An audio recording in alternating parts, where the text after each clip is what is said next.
नमस्कार, प्रादेशिक समाचार के साथ मैं पूजा कुमारी। पहले मुख्य समाचार। राज्यपाल सीपी राधाकृष्णन ने विनोद बिहारी महतो कोयलांचल विश्वविद्यालय के कुलपति को पदमुक्त करने का दिया आदेश। कहा, भ्रष्टाचार किसी भी स्तर पर क्षम्य नहीं। ईडी के समन के खिलाफ मुख्यमंत्री हेमंत सोरेन की याचिका हाईकोर्ट से खारिज होते ही राजनीतिक सरगर्मी तेज। भाजपा बोली, सीएम को ईडी के पास जाना ही होगा। जनजातीय मामलों के केंद्रीय मंत्री अर्जुन मुंडा ने सिमडेगा के कोलेबिरा में एकलव्य आदर्श विद्यालय का किया शिलान्यास। कहा, जल्द होगी 38,000 शिक्षकों की बहाली। महिला एशियन चैंपियंस ट्रॉफी 2023 के शुभंकर जूही और ट्रॉफी का मुख्यमंत्री हेमंत सोरेन ने किया अनावरण। कहा, खेलों में झारखंड को मजबूत शक्ति बनाने का है लक्ष्य। और विश्व कप क्रिकेट प्रतियोगिता में आज बांग्लादेश ने न्यूजीलैंड को दिया 246 रनों का लक्ष्य। कल अहमदाबाद में होगा भारत और पाकिस्तान का मुकाबला।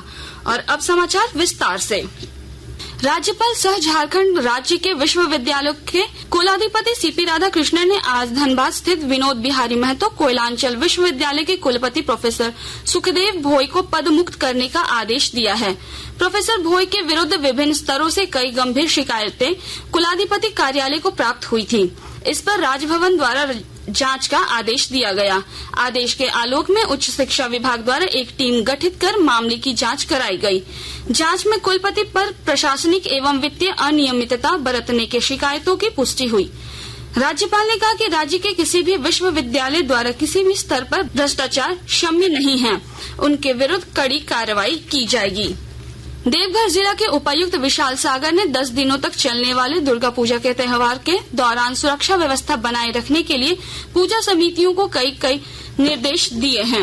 उन्होंने समितियों से कहा कि पूजा पंडाल में आने वाले श्रद्धालुओं की सुविधा और सुरक्षा के लिए अग्निशामक यंत्र, सीसीटीवी कैमरा और पहचान पत्र के साथ पर्याप्त संख्या में वॉलंटियर्स को प्रतिनियुक्ति करें।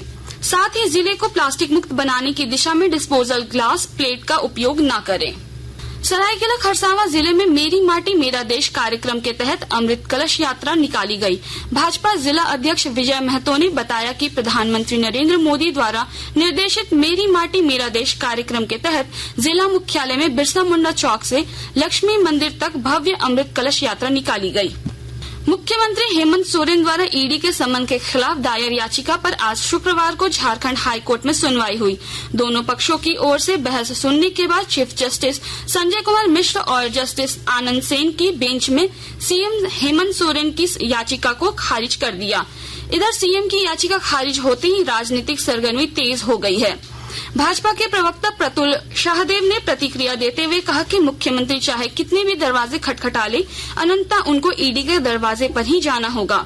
वे सुप्रीम कोर्ट गए, कोई रिलीफ नहीं मिलेगी। आज हाई कोर्ट ने भी उनकी याचिका को खारिज कर दिया है। आकाशवाणी के ताजा तरीन समाचारों के लिए आप हमारी वेबसाइट newsonair.com पर लॉग ऑन कर सकते हैं।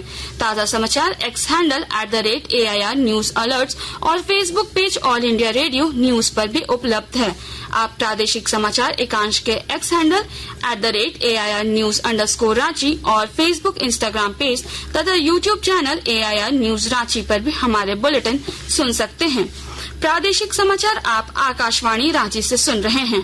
शेष समाचार इस विराम के बाद।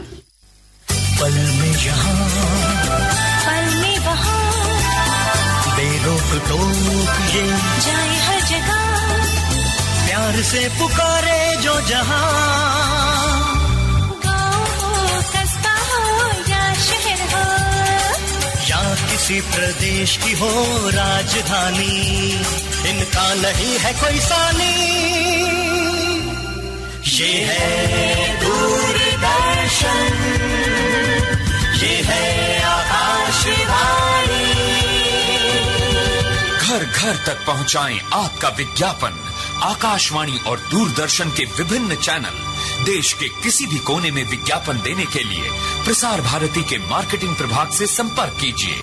प्रादेशिक समाचार में आपका फिर से स्वागत है। जनजातीय मामलों के केंद्रीय मंत्री अर्जुन मुंडा ने आज सिमडेगा जिले के कोलेबिरा प्रखंड में एकलव्य आदर्श आवासीय विद्यालय का शिलान्यास किया। केंद्रीय मंत्री ने इसके साथ ही सांसद निधि से निर्मित सामुदायिक भवन और कोलेबिरा स्वास्थ्य केंद्र में एक्सरे मशीन का भी उद्घाटन किया। इस अवसर पर केंद्रीय मंत्री ने कहा कि देश के सुदूरवर्ती क्षेत्रों में रहने वाले जनजातीय समुदाय के बच्चों को गुणवत्तापूर्ण शिक्षा देने और बहुआयामी व्यक्तित्व के विकास के लिए एकलव्य विद्यालय बनाए जा रहे हैं। उन्होंने बताया कि इन विद्यालयों में जल्द ही 48,000 शिक्षकों की बहाली की जाएगी।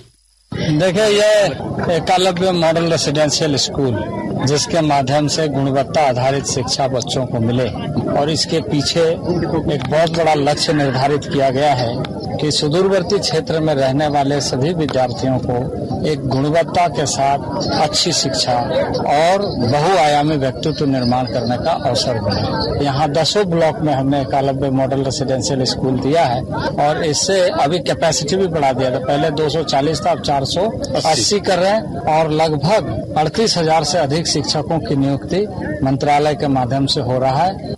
कार्यक्रम में मौजूद उपायुक्त अजय कुमार सिंह ने बताया कि एकलव्य विद्यालय 12 एकड़ भूमि में बनाया जा रहा है और इसमें 480 विद्यार्थियों को शिक्षा दी जाएगी।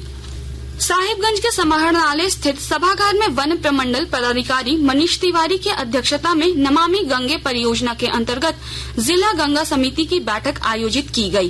बैठक में सीवरेज कनेक्शन की अद्यतन स्थिति पर विचार विमर्श किया गया। इस दौरान संबंधित एजेंसी से छूटे हुए कनेक्शन और शहर में नाले की स्थिति की जानकारी ली गई। साथ ही कहा गया कि वार्ड पार्षदों के साथ एक बैठक आयोजित कर गंगा नदी में कचरा प्रवाहित न हो, इसके लिए ठोस प्लान बनाएं। मुख्यमंत्री हेमंत सोरेन ने झारखंड मंत्रालय में आयोजित एक समारोह में महिला एशियन चैंपियंस ट्रॉफी 2023 के शुभंकर और ट्रॉफी का अनावरण किया। उन्होंने कहा कि इस प्रतियोगिता की मेजबानी झारखंड को मिलना गर्व की बात है। इसके आयोजन में कोई कमी नहीं छोड़ी जाएगी। खेलों में झारखंड एक मजबूत शक्ति के रूप में उभरे। यहाँ के खिलाड़ी राष्ट्रीय अंतर्राष्ट्रीय स्तर पर अलग मुकाम हासिल करे, इसके लिए संसाधनों को मजबूत किया जा रहा है। उन्होंने कहा कि देश में किसी भी खेल की टीम तैयार हो, उसमें झारखंड के खिलाड़ी शामिल हो, यही हमारा लक्ष्य है। इस प्रतियोगिता का शुभंकर बेतला नेशनल पार्क की हथनी जूही को बनाया गया है। प्रतियोगिता का उद्घाटन 27 अक्टूबर को खेलगांव स्थित मारमगोंग के Jaipal Singh astroturf hockey stadium में होगा। 5 नवंबर तक चलने वाले इस चैंपियनशिप में कुल 21 मैच खेले जाएंगे। प्रतियोगिता में भारत के अलावा जापान, कोरिया, चीन, मलेशिया और थाईलैंड की टीम हिस्सा लेगी। भारतीय महिला टीम ने 2016 में इस प्रतियोगिता का खिताब जीता था, जबकि 2018 में वह उपविजेता रही। लोहरदगा जिले के कुड़ू थाना क्षेत्र स्थित कुंदो गांव में एक महिला की हत्या का मामला सामने आया है। पुलिस ने मृतका के पिता के बयान पर केस दर्ज करते हुए महिला के पति, सास और ससुर के खिलाफ गिरफ्तारी किया है। महिला के शव को पोस्टमार्टम के लिए लोहरदगा सदर अस्पताल भेजा गया। पुलिस मामले की जांच कर रही है। जमशेदपुर के एमजीएम अस्पताल में गंभीर रूप से बीमार 2 लोगों की मौत हो गई है। परिजनों का आरोप है कि समय पर एम्बुलेंस की सुविधा नहीं मिलने से इनकी मौत हुई है। उन्होंने इस मामले को लेकर अस्पताल परिसर में जमकर हंगामा किया और अस्पताल अधीक्षक को इस संबंध में लिखित शिकायत भी की। मामले में भाजपा नेता विमला बैठा ने बताया कि एमजीएम अस्पताल में 108 एम्बुलेंस की सुविधा न मिलने से कई मरीजों की जान जा रही है। बांग्लादेश और न्यूजीलैंड के बीच आज चेन्नई के एमए चिदम्बरम स्टेडियम में विश्व कप का 11वां मैच खेला जा रहा है। पहले बल्लेबाजी करते हुए बांग्लादेश ने 50 ओवर में 9 विकेट के नुकसान पर 245 रन बनाए। मुशफ्फिकुर रहीम ने 66 और कप्तान साकिब अल हसन ने 40 रन बनाए। ताज़ा समाचार मिलने तक न्यूजीलैंड ने 1 विकेट के नुकसान पर 27 रन बना लिए हैं। अंत में मुख्य समाचार एक बार फिर। राज्यपाल सीपी राधाकृष्णन ने विनोद बिहारी महतो कोयलांचल विश्वविद्यालय के कुलपति को पद मुक्त करने का दिया आदेश। कहा, भ्रष्टाचार किसी भी स्तर पर क्षम्य नहीं। ईडी के समन के खिलाफ मुख्यमंत्री हेमंत सोरेन की याचिका हाईकोर्ट से खारिज होते ही राजनीतिक सरगर्मी तेज। भाजपा बोली, सीएम को ईडी के पास जाना ही होगा। जनजातीय मामलों के केंद्रीय मंत्री अर्जुन मुंडा ने सिमडेगा के कोलेबिरा में एकलव्य आदर्श विद्यालय का किया शिलान्यास। कहा, जल्द होगी 38,000 शिक्षकों की बहाली। महिला एशियन चैंपियंस ट्रॉफी 2023 के शुभंकर जूही और ट्रॉफी का मुख्यमंत्री हेमंत सोरेन ने किया अनावरण। कहा, खेलों में झारखंड को मजबूत शक्ति बनाने का है लक्ष्य। और विश्व कप क्रिकेट प्रतियोगिता में आज बांग्लादेश ने न्यूजीलैंड को दिया 246 रनों का लक्ष्य। कल अहमदाबाद में होगा भारत और पाकिस्तान का मुकाबला। इसके साथ ही आकाशवाणी रांची से प्रादेशिक समाचार का ये बुलेटिन समाप्त हुआ। नमस्कार।